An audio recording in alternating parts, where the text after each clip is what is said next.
Vincent Thiébaut pour le groupe Horizon. Madame la Présidente, Monsieur le Premier ministre, chers collègues, ma question s'adresse à Madame la Ministre du Travail, de la Santé et des Solidarités. C'est dur pour ces salariés qui ont beaucoup d'expérience et de savoir-faire. Une grande partie a plus de 50 ans. Beaucoup d'entre eux ont eu leur papa ou même leur grand-père qui ont travaillé sur le site.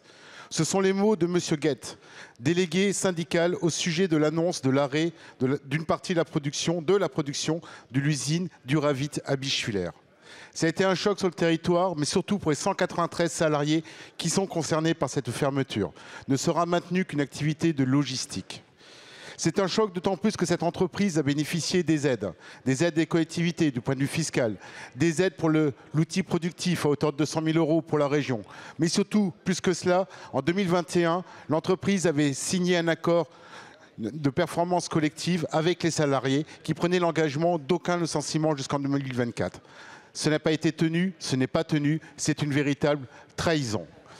Madame la ministre, comment peut-on faire face à ces entreprises qui ont bénéficié du soutien de l'État, de l'argent des Français et des Françaises pour maintenir leur activité, alors qu'elles vont relocaliser leurs activités, soit en Allemagne, comme c'est le cas ici, mais une partie aussi en Égypte, en dehors de la zone UE. Je suis aux côtés des élus locaux, du maire de la ville de Bischwiller, Jean-Luc Netzer, et du président de la communauté d'agglomération, Cloche Turny, pour solliciter la direction pour qu'elle revoie sa copie. Mais plus que cela, ce qui nous alerte le plus, c'est qu'aujourd'hui l'entreprise ne tient pas ses engagements envers les salariés. Salariés qui ont signé un accord, notamment au niveau du plan social et économique qui aujourd'hui n'est pas à la hauteur des engagements. Comment l'État peut nous aider, non seulement pour maintenir les activités sur le site, permettre et potentiellement de réalisation du site, mais surtout pour que les accords soient à la hauteur de l'engagement des salariés que je voudrais saluer ici et leur famille. Merci Madame la Ministre. Je vous remercie, mon cher collègue. La parole est à Madame Catherine Vautrin, ministre du Travail, de la Santé et des Solidarités. Merci Madame la Présidente, Mesdames et Messieurs les députés, Monsieur le député Vincent Thiébaut.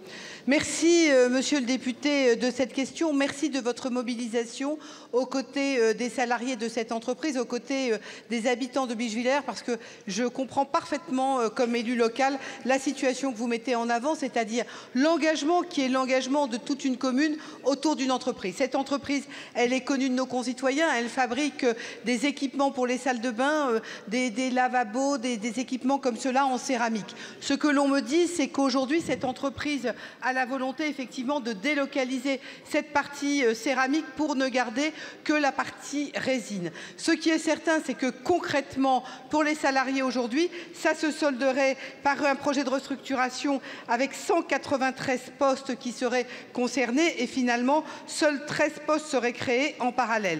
C'est pour cette entreprise le premier plan de sauvegarde de l'emploi et évidemment c'est non seulement un traumatisme à l'échelle de l'entreprise, mais dans une commune comme celle-ci, c'est un traumatisme pour toute la commune. Alors vous le savez, la difficulté du ministère du Travail, c'est que nous sommes dans un contexte de procédure que nous devons bien évidemment respecter. Et mon premier sujet, c'est évidemment de faire le point avec mes services qui ont validé la mobilisation de l'activité partielle depuis le 8 octobre 23 pour cette activité de céramique.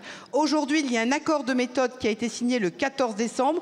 L'objectif, c'est que les négociations qui sont en cours portent sur les mesures d'accompagnement. Parce que l'idée, c'est qu'il peut y avoir un cycle économique, mais dans tous les cas, le sujet, c'est comment on aide l'ensemble des salariés à aller vers l'emploi, parce que c'est ça le sujet, c'est l'emploi des personnes concernées. Et c'est là-dessus que j'ai demandé aux équipes localement d'être extrêmement vigilantes sur les indemnités supralégales et sur les mesures pour accompagner le reclassement des salariés.